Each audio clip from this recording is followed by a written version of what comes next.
नमस्कार दोस्तों, मैं कृष्ण कुमार आप सभी का हमारे YouTube channel first sight education पे स्वागत करता हूं। साथियों, आज एक बहुत ही इम्पोर्टेंट टॉपिक डिस्कस करेंगे और टॉपिक का नाम है भाई साउंड यानी कि ध्वनि। तो ध्वनि से रिलेटेड आपके कंपटीशन के एग्जाम में जो भी इंपॉर्टेंट क्वेश्चन पूछे जा सकते हैं उन सभी को हम डिस्कस करेंगे। जैसे कि कोई मनुष्य है भाई, कोई मनुष्य को कोई ध्वनि सुनाई देती है तो भाई उसकी फ्रीक्वेंसी क्या होनी चाहिए। अगर उस फ्रीक्वेंसी से कम फ्रीक्वेंसी की कोई साउंड है तो क्या वो मनुष्य को सुनाई देगी।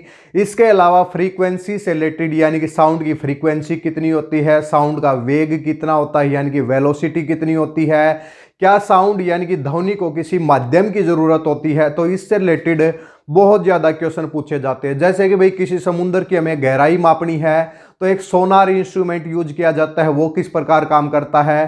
तो इन सभी क्वेश्चन को आज की क्लास में 1 बाय 1 हम डिस्कस करेंगे। चलो भाई शुरुआत करें भी क्लास की।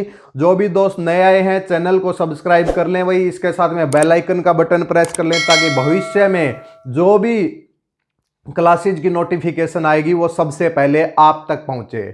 शुरुआत करते हैं भाई। देखिए भाई, सबसे पहला क्वेश्चन जो आपके एग्जाम में पूछा जाता है कि भाई जो साउंड की जो है वो ऑडिबल रेंज क्या है, यानी कि किसी मनुष्य को कोई ध्वनि सुनाई दे तो भाई उसकी फ्रीक्वेंसी क्या होनी चाहिए। सबसे पहला क्वेश्चन पूछा जाता है तो हम आपको बता देते हैं भाई ऑडिबल रेंज किसके लिए भाई, ह्यूमन के लिए। ऑडिबल रेंज, साउंड की जो ऑडिबल रेंज है वो कितनी होती है, यानी कि हिंदी के अंदर अगर इसे बात करें तो श्रव्यता का परिसर भाई, श्रव्यता का विस्तार यानी कि परिसर हम बोल सकते हैं। श्रव्यता का परिसर कितना होना चाहिए, तो किसी भी मनुष्य को कोई ध्वनि सुनाई दे तो उसके लिए उसकी जो रेंज होनी चाहिए 20 हर्ट्ज से लेकर 20 किलो हर्ट्ज तक, या फिर हम कह सकते हैं 20 हर्ट्ज से लेकर 20 किलो का मतलब क्या हो जाएगा, 1000 हो जाएगा। तो 20,000 हर्ट्ज तक उसकी क्या होनी चाहिए भाई, फ्रीक्वेंसी होनी चाहिए। सबसे पहला क्वेश्चन हो जाएगा किसी भी जो साउंड है मनुष्य के लिए जो सुनने के लिए है वो ऑडिबल रेंज यानी कि श्रव्यता का परिसर कितना होना चाहिए, 20 हर्ट्ज से लेकर 20,000 किलो हर्ट्ज तक। अगर इस फ्रीक्वेंसी में कोई भी ध्वनि आती है तो मनुष्य उसको सुन सकता है, इससे नीचे आएगी तो नहीं सुन सकता और इससे ज्यादा होगी तो भी नहीं सुन सकता।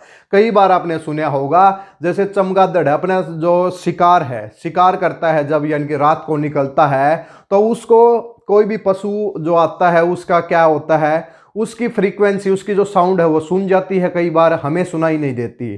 कई बार जैसे कि डॉग है यानी कि जो हमारे आसपास गली में हमें मिल जाएंगे भाई, जिसे हम कुत्ते बोलते हैं, कुत्ते मिल जाएंगे तो उनको कई बार क्या होता है कि भाई कोई जब चोरी होती है तो उनको सबसे पहले पता चल जाता है लेकिन हमें नहीं सुनता। तो इसलिए क्या है कि जो जानवरों के अंदर जो आपकी ऑडिबल रेंज है वो अलग है और मनुष्य के अंदर ऑडिबल रेंज अलग है भाई। ठीक है भाई। तो अगला क्वेश्चन देखिए, अगला क्वेश्चन है कि अगर कोई ध्वनि की जो फ्रीक्वेंसी है वो 20 हर्ट्ज से कम है भाई, 20 हर्ट्ज से क्या हो जाएगी, कम है, तो फिर क्या हो जाएगा, 20 हर्ट्ज से कम अगर किसी ध्वनि की जो फ्रीक्वेंसी होती है उसको हम क्या बोलेंगे, उसको हम बोलेंगे भाई इंफ्रा साउंड। क्या बोलेंगे भाई, इंफ्रा साउंड, या फिर हिंदी के अंदर बात करें तो अवश्रव्य, अवश्रव्य ध्वनि। क्या बोलेंगे भाई, अवश्रव्य ध्वनि। ठीक है भाई।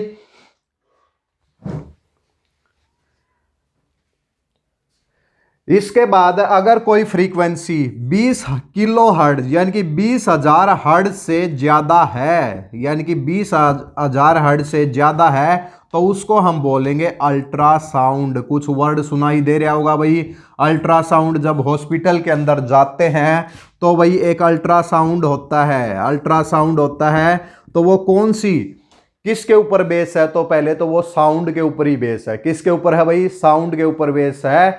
यानी कि 20,000 किलो हर्ट्ज से ज्यादा की जो फ्रीक्वेंसी है, जो साउंड की फ्रीक्वेंसी है वो भेजी जाती है किसी चीज से, वो क्या होती है, स्ट्राइक होती है, टकराती है, वापिस आ जाती है। अगर कोई डिजीज है तो वही क्या है, उसका पिक्चर लेके आ जाती है, तो वही क्या होता है, वही अल्ट्रासाउंड होता है। अच्छे से बात करेंगे भाई। देखिए जो ऑडिबल रेंज है वो 20 हर्ट्ज से लेकर 20 किलो हर्ट्ज तक है। 20 हर्ट्ज से कम की जो फ्रीक्वेंसी है उस प्रकार की जो हम साउंड को क्या बोलते हैं? इंफ्रासाउंड बोलते हैं, अश्रव्य ध्वनि बोलते हैं।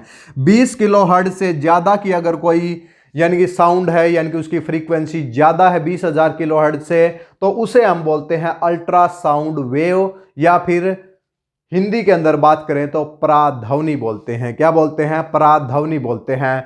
जैसे कि हाथी होते हैं भाई, हाथियों को क्या होता है कि भाई 20 हर्ट्ज से कम होती है भाई उनकी जो सुनने की जो फ्रीक्वेंसी है। हाथी जो किसी भी फ्रीक्वेंसी को जो सुन सकता है वो होता है भाई 20 हर्ट्ज से कम भाई। यानी कि वो क्या करते हैं, उनको इंफ्रासाउंड सुनाई देती है, ठीक है। लेकिन जो चमगादड़ होते हैं उनको क्या सुनाई देती है? उनको अल्ट्रासाउंड सुनाई देती है। उनको जो सुनने की फ्रीक्वेंसी 20 किलोहर्ट्ज से ज्यादा होती है भाई, ठीक है भाई। जैसे सुना होगा भाई चमगादड़ अपना शिकार कैसे करता है, तो रात को जब निकलता है तो पहले क्या होता है भाई, साउंड वेव छोड़ता है, ठीक है। साउंड वेव फिर क्या होती है, किसी से टकरा के आती है भाई, टकरा के वापिस आ जाती हैं।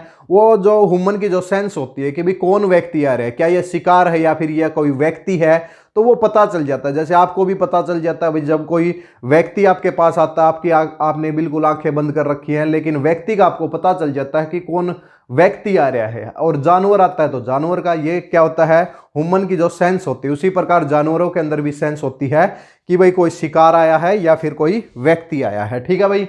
इसका एक बार आप स्क्रीनशॉट लें, फिर हम आगे की तरफ बढ़ते हैं। जो भी एग्जाम के लिए इंपॉर्टेंट होगा उसी को हम डिस्कस करेंगे भाई।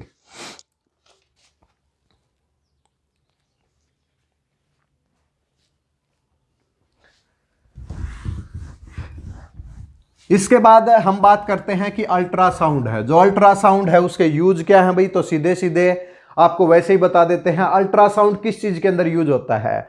अल्ट्रासोनिक वेव भेजी जाती है भाई, अल्ट्रासोनिक वेव भेजी जाती है किसी भी, मतलब अल्ट्रासाउंड किसका लें, जैसे उमन का भाई, उमन का अल्ट्रासाउंड किस प्रकार होता है, तो भाई क्या होता है कि अल्ट्रा जो सोनिक है वो वेव जो ह्यूमन के अंदर क्या करी जाती है, उसके ऊपर बम्बार्ड कराई जाती है। जैसे कि आपको पेट का अल्ट्रासाउंड कराना, तो भाई पेट के अंदर भाई क्या है कि आपको अल्ट्रासाउंड वेव यानी कि आपके यानी कि ऊपर गिराई जाती हैं। तो फिर क्या होता है कि अल्ट्रासोनिक वेव अगर आपके पेट में कोई पत्थरी है या फिर और कुछ है मतलब, तो उससे वो टकराएंगी और फिर वापिस आ जाएंगी।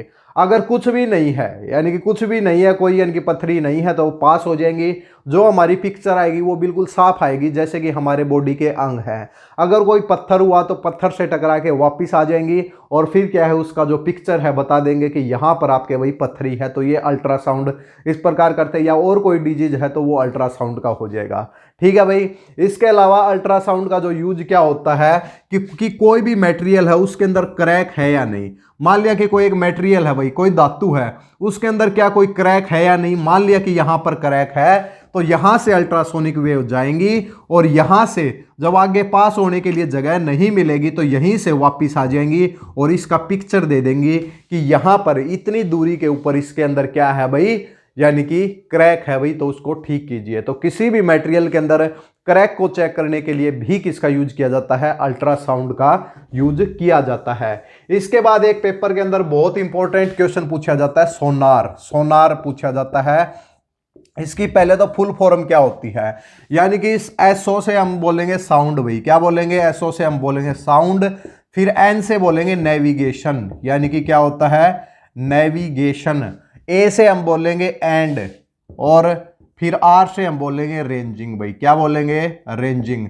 तो पूरी फॉर्म क्या हो जाएगी, पेपर के अंदर कई बार पूछा जाए, यानी कि आपकी सोनार की फुल फॉर्म बताइए, तो क्या हो जाएगा, साउंड, एन से नेविगेशन, ए से यानी कि एंड, रेंजिंग। यानी कि sound, navigation and the ranging एक प्रकार का इंस्ट्रूमेंट होता है जो कि किसी भी समुद्र की गहराई को मापने के लिए जिसका यूज किया जाता है। जो भी अपनी जो पानी वाली जहाज होती है उनके अंदर ये लगा होता है भाई। यानी कि नीचे अगर हमें मापना है कि कितनी यानी कि गहराई के ऊपर पत्थर है, यानी कि कोई भी अगर मतलब गोताखोर जाना चाहता है तो क्या कितनी गहराई है उसकी, तो उसको मापने के लिए एक इंस्ट्रूमेंट यूज किया जाता है, सोनार। सोनार। दूसरा क्वेश्चन आपके पास पूछा जा सकता है कि बताइए भाई सोनार किस प्रिंसिपल के ऊपर बेस है। क्या अल्ट्रासोनिक वेव भेजी जाती हैं या फिर इंफ्रासोनिक वेव भेजी जाती हैं। तो इसके अंदर जो वेव जो यूज होती हैं वो कौन सी यूज होती हैं भाई, वो अल्ट्रासोनिक यानी कि अल्ट्रासाउंड वाली वेव यूज होती है। अल्ट्रासोनिक वेव क्या होती है इसके अंदर यूज की जाती हैं, यानी कि पराध्वनि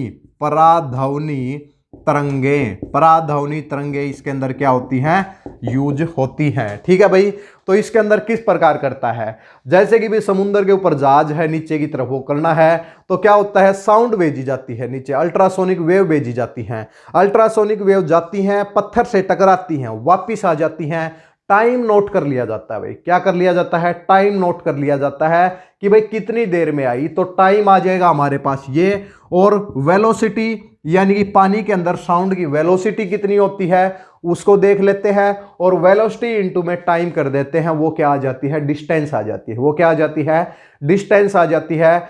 वेव जाती है फिर वापिस आती है, तो यानी कि दुगना टाइम, यानी कि डबल दूरी तय करती है जाने की और आने की, तो उस दूरी को 2 से भाग कर देते हैं। बताते हैं किस प्रकार होता है, एक बार जहाज का चित्र भी बना देते हैं भाई, जहाज वैसे दिखाने के लिए। ठीक है भाई,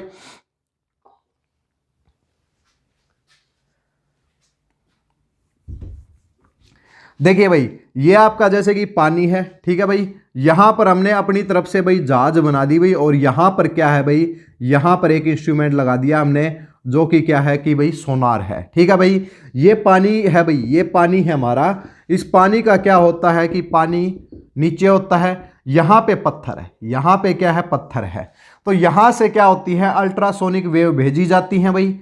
अल्ट्रासोनिक वेव यहां से क्या होती है, टकराती हैं, फिर वापिस आती हैं। टाइम को नोट कर लिया जाता है, यानी कि समय को नोट कर लिया जाता है। किसको नोट कर लिया जाता है, समय को नोट कर लिया जाता है।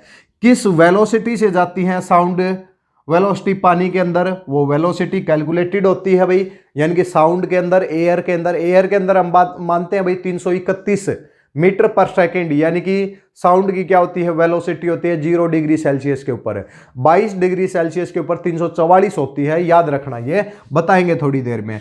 टाइम हमारा आ गया भाई, इसके बाद हमारे पास वेलोसिटी, तो वेलोसिटी यानी कि जिसको हम वेग बोलते हैं, मान लिया कि वो कितनी है भाई, v है, टाइम कितना है, t है, तो टोटल डिस्टेंस कितनी तय की होगी भाई इसने, दूरी, तो दूरी हम कहेंगे कि वेलोसिटी इनटू में क्या होता है, टाइम।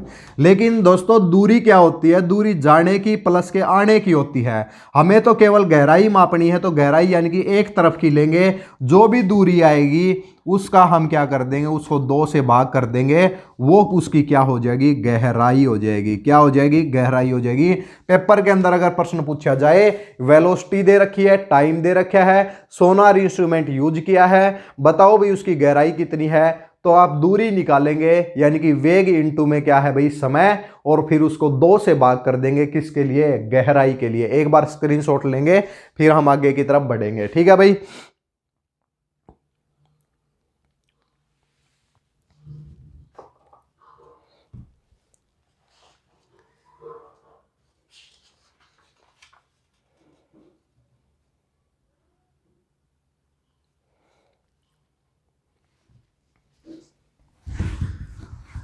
इसके बाद हम इसके ऊपर भाई क्या है कि भाई इसके ऊपर अगर कोई क्वेश्चन पूछा जाता है तो वो भी हम आपको बता देते हैं। देखिए भाई एक एनसीईआरटी की बुक से क्वेश्चन पूछा गया है, हम एनसीईआरटी को फॉलो कर रहे हैं।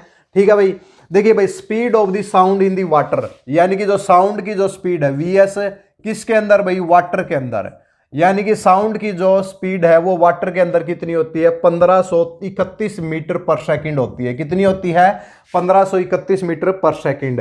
ठीक है भाई, एक वेव भेजी जाती है अल्ट्रासोनिक नीचे से, फिर क्या होता है कि वो 3 मिनट के अंदर आ जाती है भाई, 3 मिनट के अंदर क्या हो जाती है, ऊपर आ जाती है। तो टाइम हमें दे रखा है 3 मीटर भाई, टाइम कितना देर, 3 सेकंड भाई, मीटर में नहीं होता भाई टाइम, टाइम क्या होता है 3 सेकंड भाई। फिर पूछा है कि उसकी गहराई बताओ, तो गहराई के लिए हमें क्या करना पड़ेगा, दूरी निकालनी पड़ेगी, यानी कि 1531 तो हमारी क्या है, स्पीड है, और 3 सेकंड में आती है, तो 3 या 9 3 पंजे 15 यानी कि 4, 4593 मीटर आ जाएगी, 4593 मीटर आ जाएगी।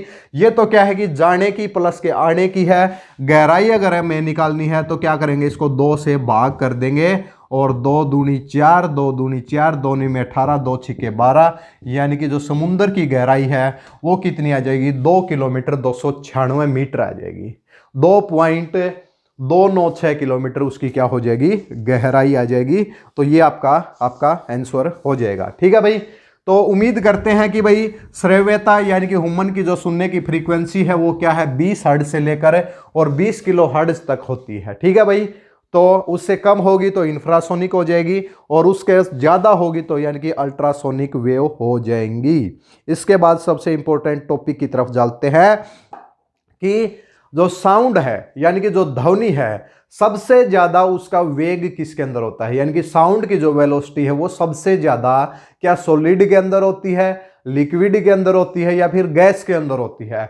तो सबसे पहला आप ये देख लीजिए भाई, जैसे कि velocity of sound, velocity of sound यानी कि भाई ध्वनि का वेग क्या हो जाएगा, ध्वनि का वेग सबसे ज्यादा किस में होता है भाई, तो सबसे ज्यादा होता है भाई ठोस के अंदर, यानी कि सॉलिड के अंदर सबसे ज्यादा क्या होती है, साउंड की वेलोसिटी होती है। ठीक है भाई, उसके बाद क्वेश्चन पूछा जाए कि दूसरे नंबर के ऊपर फिर उससे कम क्या होती है, फिर होती है भाई लिक्विड यानी कि तरल पदार्थ के अंदर भाई, यानी कि लिक्विड के अंदर होती है, हम कह सकते हैं लिक्विड के अंदर होती है। सबसे ज्यादा किसके अंदर होती है, सॉलिड के अंदर होती है। और फिर क्या है, गैस के अंदर होती है। फिर किसके अंदर होती है, गैस के अंदर होती है। तीसरा सॉलिड लिक्विड गैस, सबसे ज्यादा सॉलिड के अंदर, फिर लिक्विड के अंदर और फिर गैस के अंदर। तो सबसे कम किसके अंदर हो जाएगी, गैस के अंदर। और गैस यानी कि एयर के अंदर अगर हम बात करें तो आपको याद रखना है कि जो साउंड की जो वेलोसिटी कितनी होती है वो 331 मीटर पर सेकंड होती है 0 डिग्री सेल्सियस के ऊपर। याद रखें भाई, 0 डिग्री सेल्सियस के ऊपर हवा में यानी कि एयर के अंदर भाई जो भी उसकी जो वेलोसिटी होती है वो होती है 331 मीटर पर सेकंड, 331 मीटर पर सेकंड। जैसे जैसे टेम्परेचर बढ़ता है साउंड की वेलोसिटी भी बढ़ती है और बताया गया है कि 22 डिग्री सेल्सियस के ऊपर इसकी जो वेलोसिटी हो जाती है वो 344 मीटर पर सेकंड हो जाती है।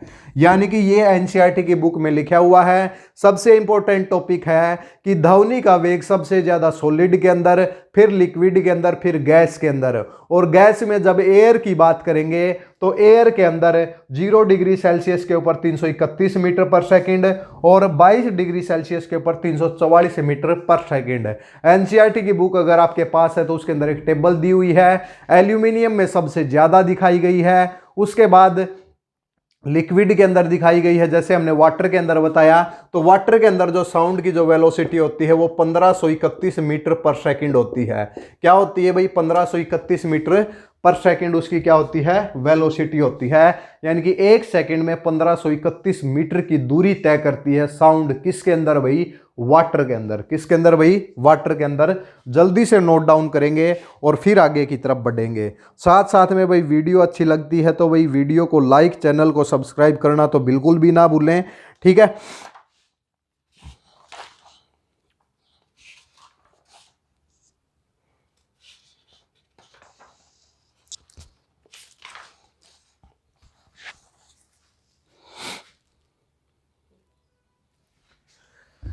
इसके बाद आगे की तरफ चलते हैं। देखिए भाई, अब तक हमने क्या है, साउंड का जो आगे का पोर्शन पहले किया है। अब साउंड होती क्या है, साउंड होती क्या है, तो साउंड क्या होती है, एक प्रकार की एनर्जी होती है जो कि हमें क्या होती है कि जो हमारे कानों को सुनाई देती है भाई, तो वो क्या होती है, वो साउंड होती है। कानों को सुनने के ऊपर मजबूर कर देती है, वो भी क्या होती है, साउंड होती है भाई। ठीक है भाई, तो एक प्रकार की क्या है, साउंड क्या है, एक एनर्जी है। तो साउंड फ्लो किस प्रकार करती है, जैसे कि हम बोलते हैं भाई, किसी को सुनाई देता है तो ये थोड़ी होता है कि भाई जो जो पार्टिकल है, सबसे पहले हम बोलते हैं तो क्या होता है कि किसी जगह के ऊपर पार्टिकल, एयर के पार्टिकल है। जैसे कि साउंड की जो फ्लो किस प्रकार होता है, देखिए यहां से हमने क्या हुई, साउंड हमने यहां से बोलना स्टार्ट किया तो कौन सी वेव आएंगी भाई, साउंड वेव बनेंगी, साउंड वेव बनेंगी। तो साउंड वेव किस प्रकार बनेंगी भाई, यानी कि ध्वनि की तरंगें बनेंगी। किस प्रकार, जैसे ही हमने यहां से बोलिया तो डिस्टरबेंस स्टार्ट हुई। एयर के अंदर पार्टिकल है, कुछ पार्टिकल क्या हो जाएंगे, इकट्ठे हो जाएंगे भाई, कुछ पार्टिकल क्या हो जाएंगे, इकट्ठे हो जाएंगे। कुछ पार्टिकल दूर दूर हो जाएंगे, फिर पार्टिकल इकट्ठे हो जाएंगे, फिर दूर दूर हो जाएंगे। इस प्रकार यानी कि पार्टिकल का वाइब्रेशन चलता है। यानी कि जैसे ही हम बोलते हैं तो क्या होता है कि जो हवा के अंदर जो पार्टिकल होते हैं वो वाइब्रेट होने लग जाते हैं। कुछ पार्टिकल एक जगह इकट्ठे हो जाते हैं, कुछ पार्टिकल दूर दूर चले जाते हैं। जिस जगह पार्टिकल ज्यादा इकट्ठे हो जाते हैं उसको हम बोलते हैं कंप्रेशन। भाई क्या बोलते हैं? कंप्रेशन। क्या बोलते हैं? कंप्रेशन। और जहां पर पार्टिकल दूर दूर हो जाते हैं उसको हम बोलते हैं रेयर फ्रैक्शन। क्या बोलते हैं भाई? Rare fraction.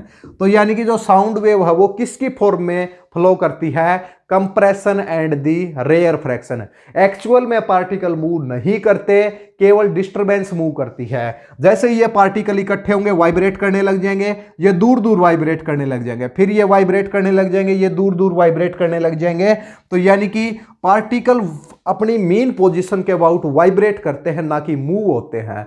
मूव केवल डिस्टरबेंस होती है और इस तरीके से जाके हमारे कानों के पास जाती है। जो आउटर पार्ट है हमारे जो ईयर का है, ठीक है भाई, उसको क्या बोलते हैं? पन्ना बोलते हैं। पन्ना बोलते हैं।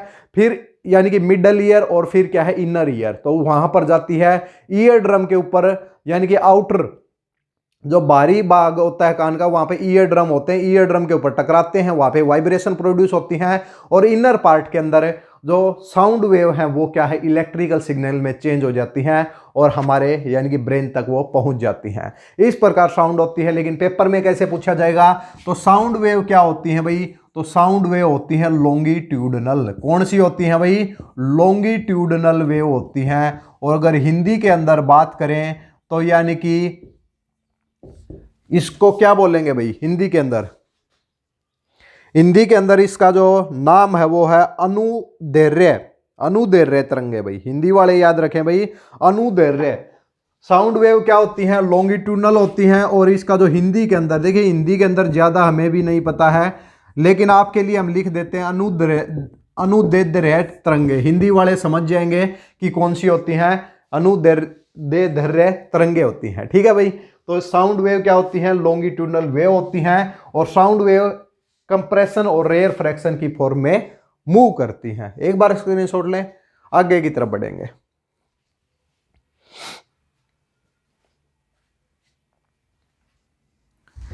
इसके बाद देखिए भाई, देखिए एक फॉर्मूला हम आपको लिखाएंगे, उस फॉर्मूले से सब कुछ क्लियर हो जाएगा, ठीक है भाई।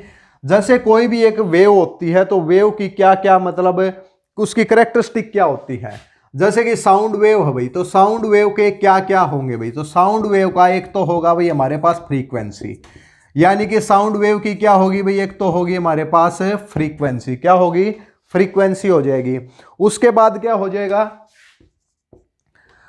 साउंड वेव की एक तो हो जाएगी हमारे पास फ्रीक्वेंसी। और फ्रीक्वेंसी को हिंदी के अंदर क्या बोलते हैं भाई? ये बात बताओ भाई, हिंदी के अंदर फ्रीक्वेंसी को क्या बोला जाता है? आवर्ती बोला जाता है। क्या बोला जाता है? आवर्ती। हिंदी वालों के लिए आवर्ती है, ठीक है। इसके बाद इसका दूसरा होता है भाई एम्पलीट्यूड। एक वेव का क्या होता है? एम्पलीट्यूड, यानी कि जिसे हम बोलते हैं आयाम। क्या बोलते हैं? आयाम बोलते हैं। और तीसरी इसकी क्या होती है? वेलोसिटी। तीसरा इसका क्या होता है? वेलोसिटी, यानी कि वेग भाई। और फिर यही तीन चीजें होती हैं भाई किसी भी यानी कि एक वेव की भाई। तो यहां पे हमने बताया कि जो ह्यूमन की ऑडिबल रेंज फ्रीक्वेंसी की कितनी है? 20 हर्ट्ज से लेकर 20 किलो हर्ट्ज तक है। फ्रीक्वेंसी को जो डिनोट करते हैं हम म्यू से डिनोट करते हैं, एम्पलीट्यूड को हम ए से डिनोट करते हैं, उसके बाद में वेलोसिटी को हम वी से डिनोट करते हैं। और इसके बाद में एक वर्ड और है भाई जिसको हम बोलते हैं वेवलेंथ। और वेवलेंथ को हिंदी के अंदर क्या बोला जाता है ये हम आपको बताते हैं भाई, तरंग दैर्घ्य। यानी कि फोर्थ क्या हो जाएगा? वेवलेंथ, यानी कि तरंग दैर्घ्य। वेवलेंथ यानी कि जिसको हम बोलते हैं तरंग दैर्घ्य, ये होता है भाई, ठीक है भाई। तो जिसको लैम्डा से हम डिनोट करते हैं। किससे डिनोट करते हैं? लैम्डा से डिनोट करते हैं। ये चार चीजें हमें याद रखनी है और इनके बीच में हमें एक रिलेशन निकालनी है जिससे हम किसी भी क्वेश्चन को सोल्व कर सकें भाई, ठीक है भाई। देखिए भाई, वेवलेंथ आपको ज्यादा डिटेल में जाने की जरूरत नहीं है। लैम्डा यानी कि किसका मात्रक होता है? दूरी का मात्रक होता है। किसका मात्रक होता है? दूरी का मात्रक होता है, डिस्टेंस का मात्रक होता है। वेलोसिटी यानी कि स्पीड के इक्वल रख सकते हैं हम। और फ्रीक्वेंसी क्या होती है? यानी कि आवर्ती। जब वाइब्रेशन, एक सेकंड के अंदर कितने वाइब्रेशन होते हैं वो किसी भी वेव की क्या होती है? फ्रीक्वेंसी होती है। ज्यादा डिटेल में नहीं जाना है, बल्कि क्या बताना है हमें, जैसे कि फ्रीक्वेंसी है वेलोसिटी है और वेवलेंथ में रिलेशन क्या है, रिलेशन क्या है। तो देखिए ये दूरी का मात्रक है, किसका मात्रक है भाई, दूरी का मात्रक है। तो हम ये लिख सकते हैं फॉर्मूला क्या होता है, दूरी इज इक्वल टू समय इंटू चाल, समय इंटू क्या होता है, चाल होता है, यही होता है भाई। तो दूरी की जगह हम क्या लिखेंगे, लैम्डा लिखेंगे, क्या लिखेंगे भाई, हम लैम्डा लिखेंगे। उसके बाद में हम लिखेंगे समय, समय क्या होता है, टाइम टी हो जाता है, टाइम टी हो जाता है, इंटू में चाल, चाल यानी कि दूरी, दूरी को हम क्या बोलते हैं, यहाँ पे वेग बोल रहे हैं भाई, वेग यानी कि वेलोसिटी कितनी आ जाएगी, वी आ जाएगी। और हमने बताया कि जो फ्रीक्वेंसी क्या है कि 1 सेकंड में कितने वाइब्रेशन होते हैं, तो फ्रीक्वेंसी को डिफाइन करते हैं 1 अपॉन में टाइम, 1 अपॉन में टाइम क्या होता है, फ्रीक्वेंसी होता है। तो अगर इसको 1 अपॉन टाइम, अगर इसको हम 1 अपॉन टाइम लिखें तो ये वी अपॉन में कितना हो जाएगा, म्यू हो जाएगा लैम्डा, यानी कि v की वैल्यू क्या हो जाएगी, लैम्डा म्यू हो जाएगी। v यानी कि क्या होता है, वेग, वेग इज इक्वल टू क्या हो जाएगा, तरंग दैर्घ्य, तरंग दैर्घ्य इंटू में क्या हो जाएगा, आवर्ती, यानी कि क्या हो जाएगी, आवर्ती। तो एक फॉर्मूला आपको याद रखना है कि वेग किसके इक्वल होता है, वेग होता है तरंग दैर्घ्य यानी कि वेवलेंथ के, और इनटू में क्या होता है, आवर्ती, या फिर v is equal to lambda mu होता है। पेपर के अंदर दिया मिलेगा लैम्डा, पेपर के अंदर दिया मिलेगा म्यू, आपको निकालनी है v, पेपर में मिलेगी v, लैम्डा आपको निकालना है म्यू। किसी भी प्रकार से आप इस फॉर्मूले से कर सकते हैं। इसका एक बार बहुत जल्दी इसका स्क्रीनशॉट लेंगे और फिर हम आगे की तरफ बढ़ेंगे भाई, ठीक है भाई। लो भाई इसका जल्दी से स्क्रीनशॉट लो।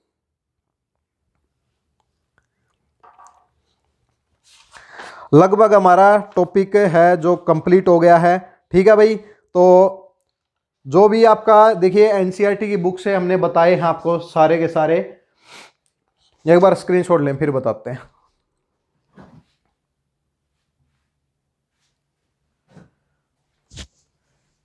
देखिए एनसीईआरटी की बुक से हमने बताया है कि देखिए भाई आजकल जो क्वेश्चन है वो एनसीईआरटी से ही पूछे जा रहे हैं।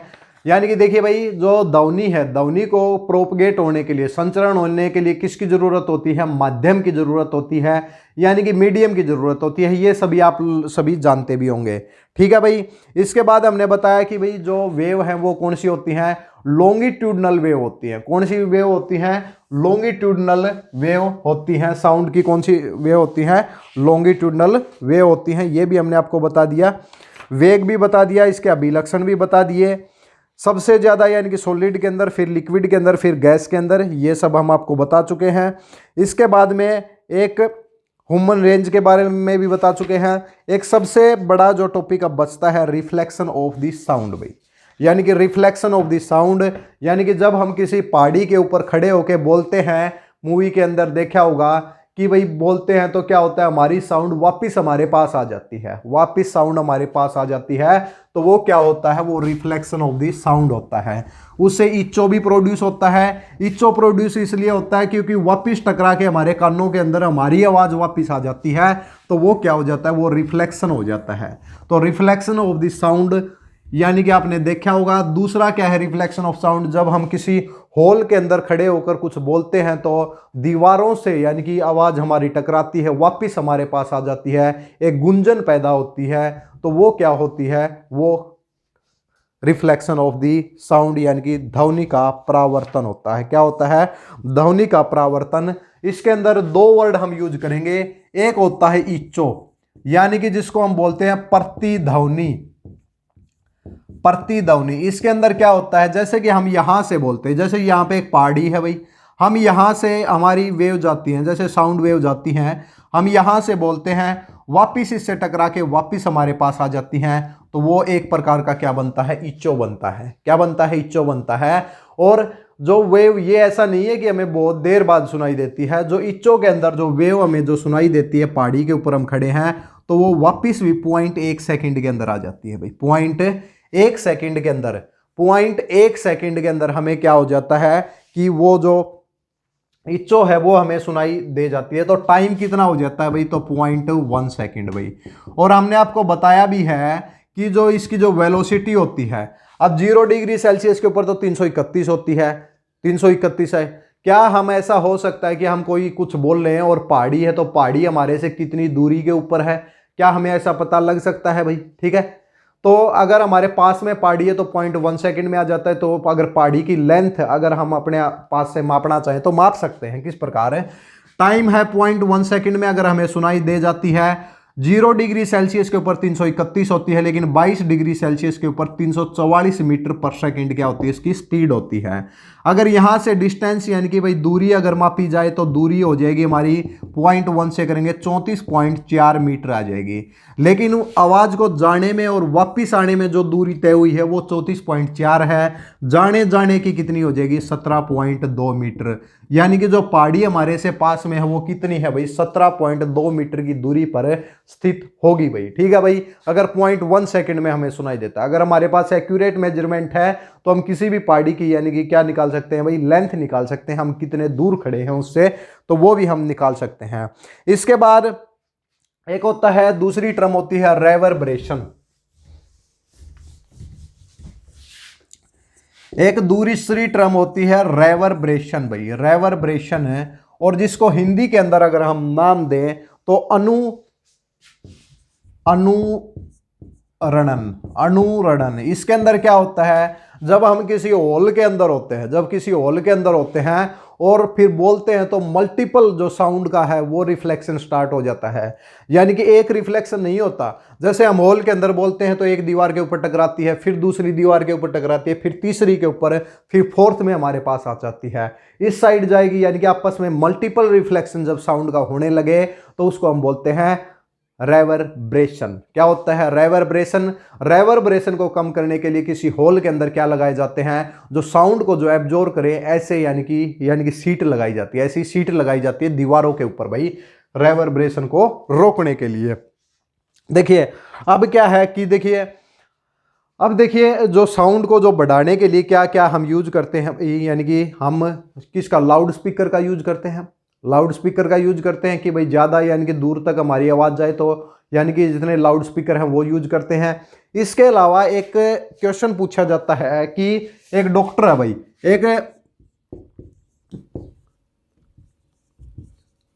ये आपकी जो स्पेलिंग है वो सही है या नहीं है ये तो देख लेना। स्टेथोस्कोप, जो डॉक्टर अपने गले के अंदर यानी कि नहीं करता है कि जैसे आप डॉक्टर के पास जाते हैं कि बुखार है या नहीं है, सबसे पहले डॉक्टर का काम यही होता है कि छोटे बच्चे को भी यहाँ पे लगा के देखता है, बड़े को भी लगा के देखता है कि भाई क्या यानी कि जो हार्ट की जो बीटिंग है, यानी कि हार्ट यानी कि जो धड़क रहा है, क्या उसकी गति तेज है या फिर कम है। तो उससे यानी कि वो किससे करता है, स्टेथोस्कोप। तो स्टेथोस्कोप किसके ऊपर बेस है भाई, तो रिफ्लेक्शन ऑफ द साउंड के ऊपर बेस है। क्या होता है भाई, रिफ्लेक्शन ऑफ द साउंड के ऊपर बेस है। ठीक है भाई, तो क्या होता है कि जो भी हृदय के अंदर कोई भी गति चल रही है, जो भी साउंड है वो स्टेथोस्कोप के अंदर आ जाती है। यानी कि ये किसके ऊपर बेस है भाई, रिफ्लेक्शन ऑफ द साउंड के ऊपर है, स्टेथोस्कोप। ठीक है भाई, क्लियर है। तो मेडिकल इंस्ट्रूमेंट के लिए स्टेथोस्कोप डॉक्टर यूज करता है, मल्टीपल रिफ्लेक्शन होती है भाई उसके अंदर, ये भी ठीक है। कंसर्ट हॉल का भी ठीक है। तो ये सब हमने आपको बता दिया भाई। ठीक है भाई, ये आज का टॉपिक था जिसके अंदर हमने बताया कि भाई ऑडिबल रेंज यानी कि साउंड से रिलेटेड अगर आपके एग्जाम में कोई भी क्वेश्चन पूछता है तो उम्मीद है कि यहीं से आएंगे। तो वीडियो अच्छी लगे तो भाई वीडियो को लाइक, चैनल को subscribe, bell icon button press करें, और भविष्य के अंदर और भी क्लास आपको एनसीईआरटी से आपको देखने को मिलेंगी भाई। चलो भाई, नेक्स्ट क्लास में मिलते हैं, तब तक के लिए धन्यवाद।